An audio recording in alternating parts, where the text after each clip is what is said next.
in Australia. Sing, pop my rib back in, sing, pop my rib back in. I got to sing on stage every night with Linkin Park, taking pain medication every day. The band could tell I was in pain, and uppers and downers. You know, let's stop. No, push through, keep going. Things to help me sleep, things to help me wake up. It was just a decline, a very sharp decline.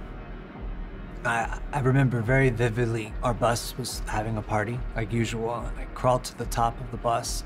I called my dad and I said, hey, Dad, man, like, what is the purpose of this? What am I missing? What am I doing wrong? The band is building all this success and all of these things, but I still feel so empty and hurt and lost. And the only thing that he replied with was, where's God in your life?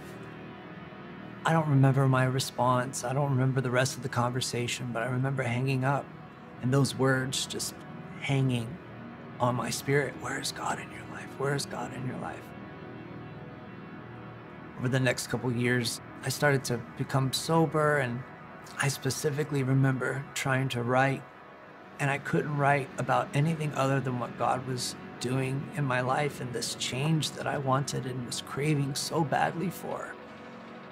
And I remember putting down the pen and saying, you know what, God? I want to come back. I need you. I can't do this on my own anymore. I don't want to do this on my own anymore. I said, I want you to use me, use my feet, use my hands, use my mouth, use my talent, use everything that I am for your glory. And I said, I give you my life, I give you my heart, use it. And I had no idea what I was in store for. October of 2016, my doctor said, you can't do this anymore. Every time I was singing, I was tearing holes in my spine. And the pain was because the spinal fluid was coming out. The doctors told me you can't be in the band and your body needs to rest. Everything that I was that band. And I walked away. And I knew God was calling me to do something different, but I was so confused as to what it was.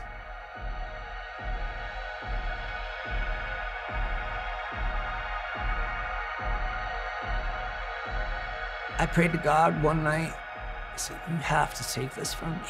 I can't do this anymore. I don't know why you're putting me through this.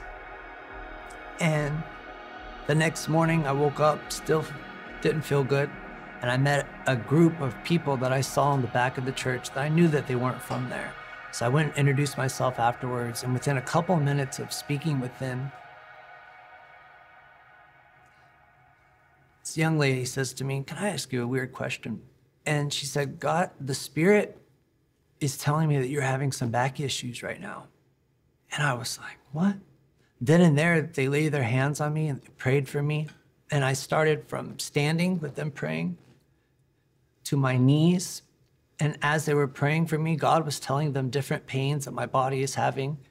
And I started to break down, and they prayed for healing. They prayed for restoration. I'm not usually a sensual, touchy-feely kind of guy.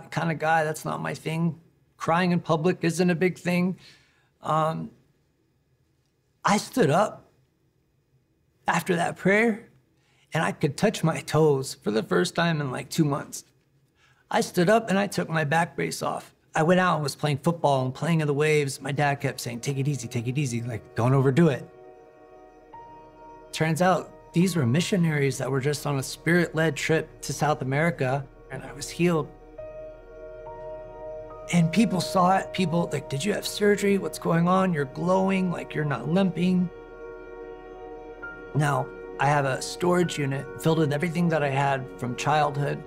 I found out just 3 weeks after the healing that my entire storage unit was auctioned off.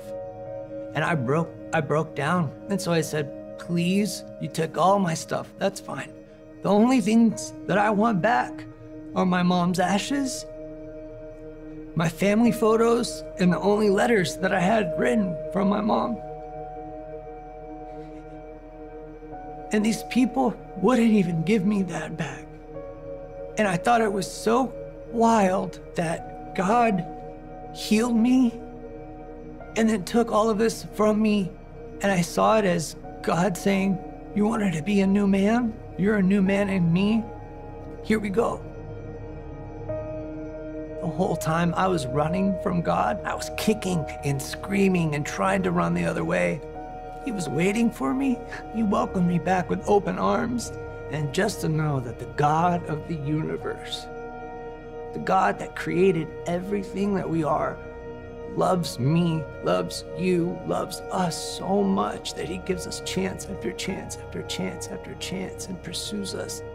There's no greater love than that. The people that have followed me, they have to know now what actually brought me through all those things, and that was Christ. He's so important to me because I don't have anything else. I literally have nothing else, but my heart is more full than it's ever been in my entire life.